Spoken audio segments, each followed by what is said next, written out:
I divorced my husband in June. He left me, slamming the door for someone who was younger and prettier. But that's just the details.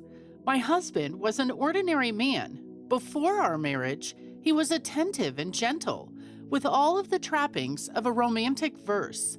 And then, the trial version was over and the license had limited functionality.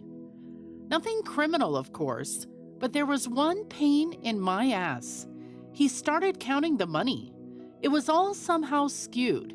Yes, his salary was, on average, a dozen more than mine, but our salaries went up, but not much.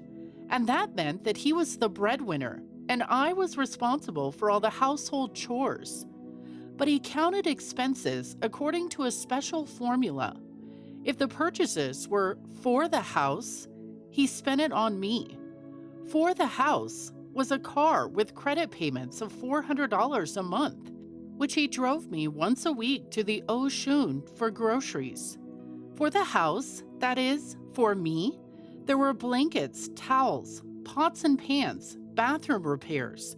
For me, was paying the bills. After all, that was my job. And if I spent the money, it was my spending money. It was all for the wife. So for my husband, as it turned out, there were only pennies to be spent from the family budget. And in the eyes of my husband and his family, I was a hole in the budget. I brought in less money, but I also spent almost everything my husband earned. He liked to tease me at the end of the fiscal month, asking how much money was left. And of course, there was no money left. In the last year of our marriage, my husband had a favorite phrase: "I need to limit your spending. You want too much." And he did.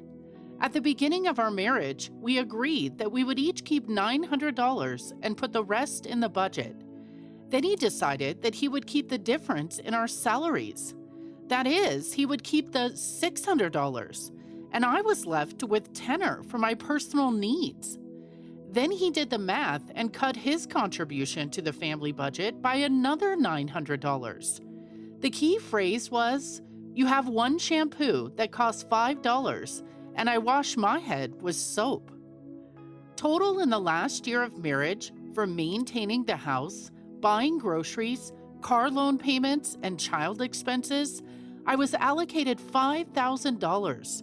20% he gave me. 30, I gave him 30. But that, of course, was not enough. I stopped saving a tenner for personal needs and invested my entire salary to support the family. $5,000.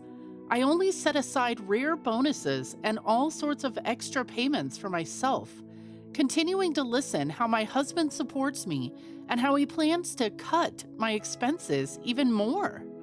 Because there was no need to be mercenary, I was stupid, listening to him and his mother, and I believed it was true. He was supporting me, and I just didn't know how to spend money.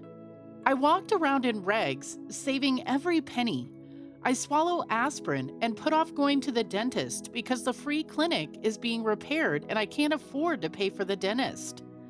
My husband, on the other hand, has $30 a month for what he wants, and he trumpets his ability to properly allocate his personal budget. That phone he buys for himself, those brand name sneakers, a subwoofer in the car for some insane amount of money. And so they divorced.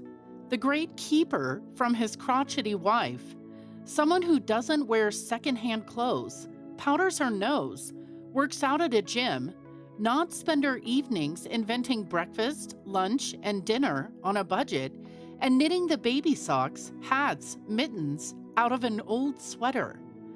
I, of course, cried. How could I go on without a breadwinner and a baby in my arms? I started saving even more. I was terrified of tomorrow. And then came the paycheck. Well, I mean, my paycheck came, as usual, but I still had money left in my account. A lot of money. In the old days, by the time my paycheck came in, I still had time to max out my credit card. And then the advance came in. And then there was even more money. So I took a pen and a piece of notebook, and I started writing in the columns income, expense. Yes, my husband's paycheck is gone from my greedy hands, or rather, its fragment in the form of $600. He left himself 30. And then there was the leakage, the monthly payment for the credit card, $400. And I started spending not a third of it on groceries, but more than half of what I was spending. No one's chomping at a bit about how chicken isn't meat, doesn't demand pork, beef, more fatty, sausage more expensive, doesn't make a face at cheap cheese, demanding normal cheese for a working man's sandwich. Yes, I bought it more expensive, and my son and I had an easier time.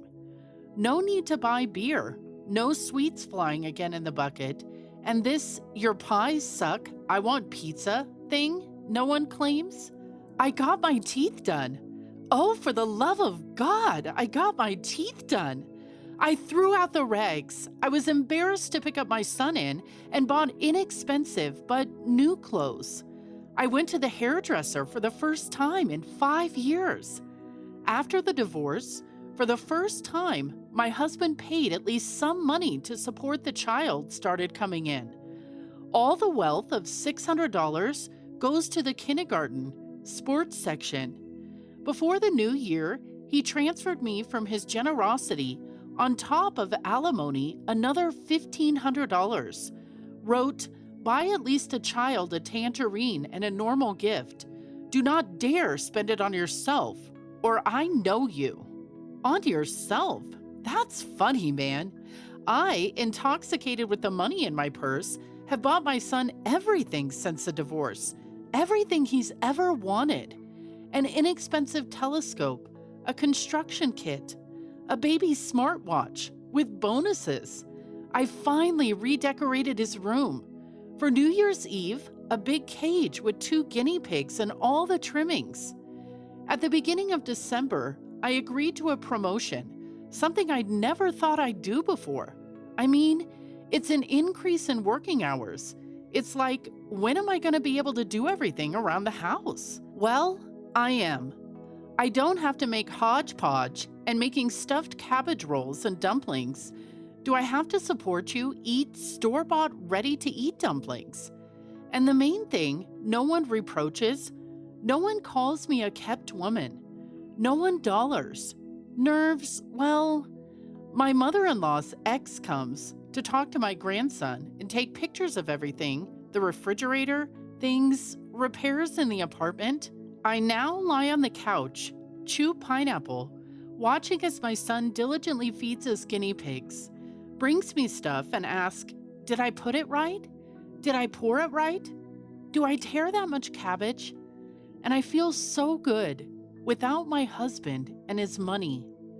And it doesn't matter that in order to partition the apartment to give my husband half the value of the home, I had to sell grandmother's inheritance, a house in the village. Freedom and peace are more important.